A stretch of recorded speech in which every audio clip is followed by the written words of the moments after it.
Hello, this is Sho, and thank you so much for checking out this video.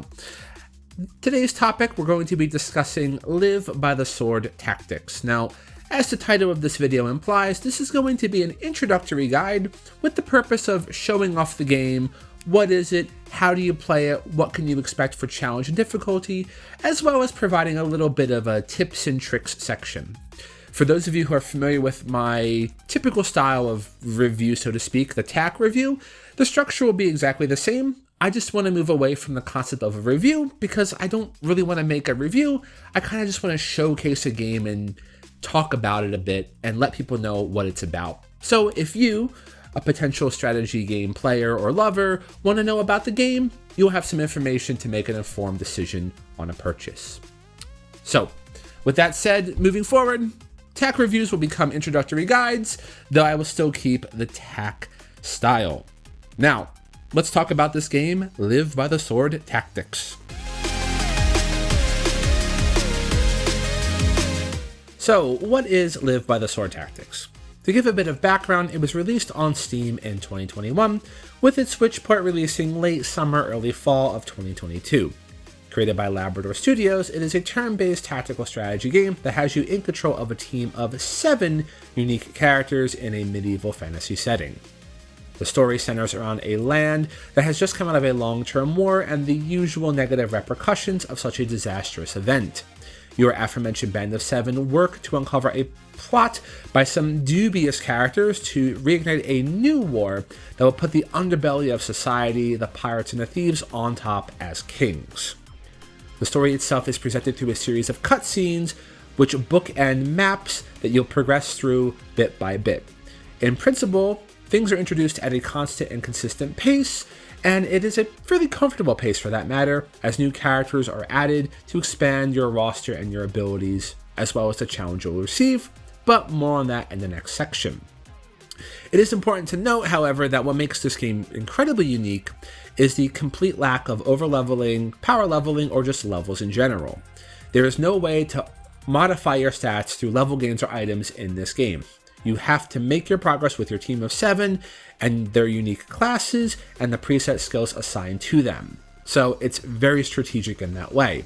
In fact, it's basically the main selling point on the eShop page. But again, more on that in the next section.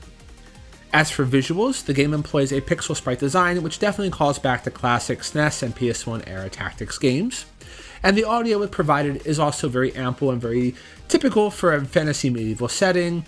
There is no voice acting or anything of that nature, so it does give a very old school SNES feel once again.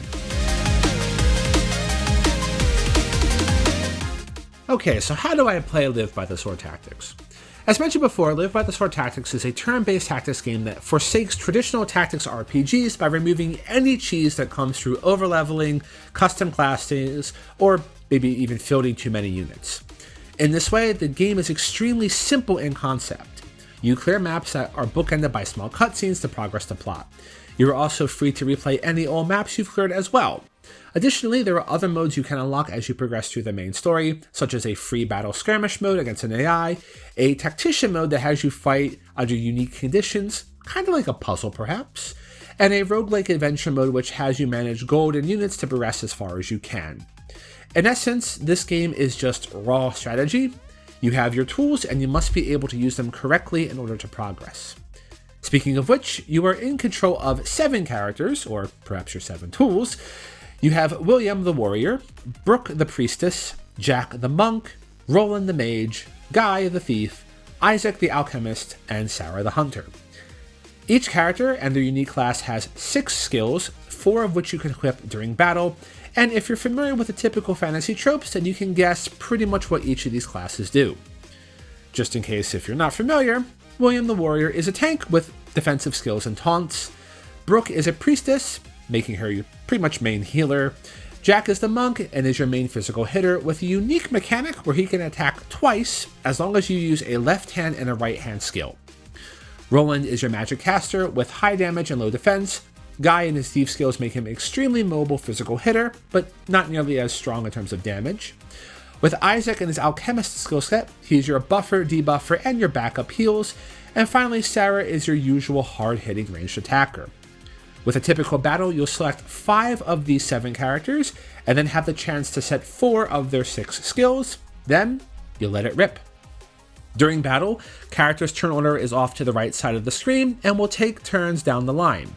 When it's your character's turn, you can select a blue tile to move to a new location, or you can select your character to choose a skill to use. In regards to skills, whenever you highlight one, you're given the key information you need, such as what it does and how it does it. You'll also notice that when selecting a skill, an additional tooltip box appears above the selection area that provides information on critical, accuracy, damage, and cooldown. From left to right, critical mentions if the skill can get a damage bonus from a critical hit. This is either just a simple yes or no. Accuracy, of course, determines the chance of the skill connecting to the target. Damage is the amount of damage you can expect to be done once the attack has been connected. And cooldown is the number of turns you will need to wait before using that same skill again. Now do note, the cooldown is the number of turns for that specific character, so be very careful. It can be very troublesome if you don't have the heal you need when you need it. Also, it's important to note that all units have a special passive skill that supports their playstyle. For example, Sarah has a bonus to her range when she is higher up in elevation. Isaac has the ability up to 3 times per map to increase the power of his next potion, either boosting damage or efficacy. So keep that in mind when choosing and using your teams. Also, like many other strategy games, elevation plays a huge role in your movement and your range of your skills. So careful consideration needs to be done when traversing the battlefield and thinking how you can maximize your unit's abilities and skills based upon the terrain. Furthermore, buffs and debuffs can be viewed at the top left or right in their respective rows. Typically, these are traditional in sense, as you can get boost to attack, boost to movement, boost to speed from allies, or take penalties by getting hit by debuffs from enemies. So how challenging is Live by the Sword Tactics? Well, there's no easy, normal, or hard mode in Live by the Sword Tactics. In fact, each map has a difficulty that continues to increase as the campaign progresses, so this basically falls in line with how your 7 get introduced over time. Early on, battles are fairly straightforward as you only have your first 4 or so characters to work with. Not to mention, the game does employ a very effective tutorial that teaches you everything you need to know early on to be prepared. With that said, as the campaign moves forward and more of your units are given to you, the game starts to get more challenging as you'll need to determine what characters you need and what skills you should be using. In principle, at least from my perspective, the challenge is fair. I mean, by not choosing key skills or characters, you can be at a disadvantage. However, it is still possible to persevere through strategic thinking and skillful utilization of your team. In the worst case then, failure only means to restart the level with whatever new knowledge you've gained from your previous try, hopefully in an attempt to do better. So for newcomers, this is actually fairly forgiving as you're eased into the process, and for veterans, you'll be able to explore and experiment right from the get-go.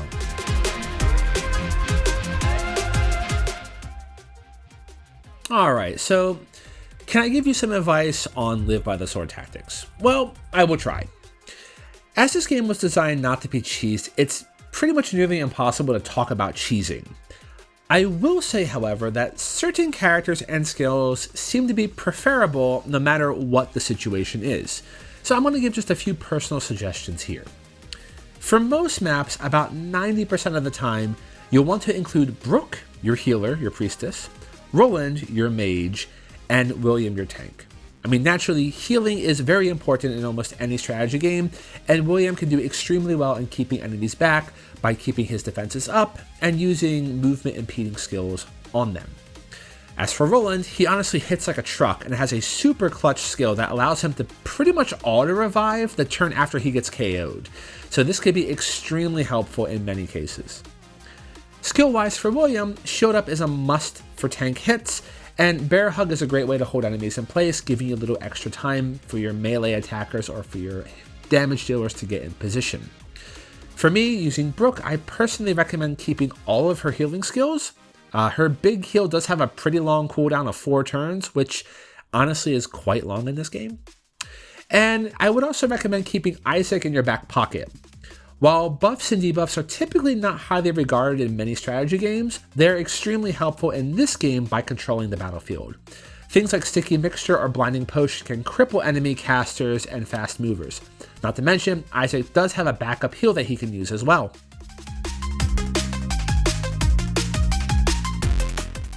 I hope this video was able to inform you about Live by the Sword tactics. For me, and my own personal experiences, I really enjoyed this game as I felt it provides a great and a fair challenge that really got me thinking at times. When talking about experienced players of strategy games and the genre itself, it's honestly worth a look if you enjoy classic visuals and you're looking for a challenge, as well as having different ways to challenge your strategic thinking through various modes such as that roguelike adventure mode, or just having straightforward AI custom battles and skirmishes. For newcomers, it may be getting a little bit on the deep end compared to some other tactics RPGs, but the game does extremely well at presenting its challenge and contents, allowing you to work your way up, giving you a good sense of success as you progress through the game. With that said, if you've watched the video up until now, thank you so much for sticking through. Honestly, I'm very, I have sort of a lot of thoughts on how I want to change things up, and I'm still working on how I want to add or subtract to this kind of new version of the TAC. I just don't really want to call these videos reviews anymore, as I just don't really want to review. I just want to talk. Anyway, if there's any more information I can give you about the game, please let me know in the comments down below, and let me know if you've tried this game out yourself. And yeah, let me know if there's any kind of additional information you'd like to have in some kind of introductory guide for these sort of games. It's my plan to be releasing as many of these as I can for the entire strategy library on the Switch, and maybe in the future jumping on some other platforms as well if I can ever get enough cash to get myself a PlayStation 5. Anyway, with that said, if you want to support the channel's growth, please be sure to like the video, drop a comment, and subscribe, being the best way to send your love. As always, thank you so much for sending your love. This is Sho, and I will catch you in the next video. Cheers!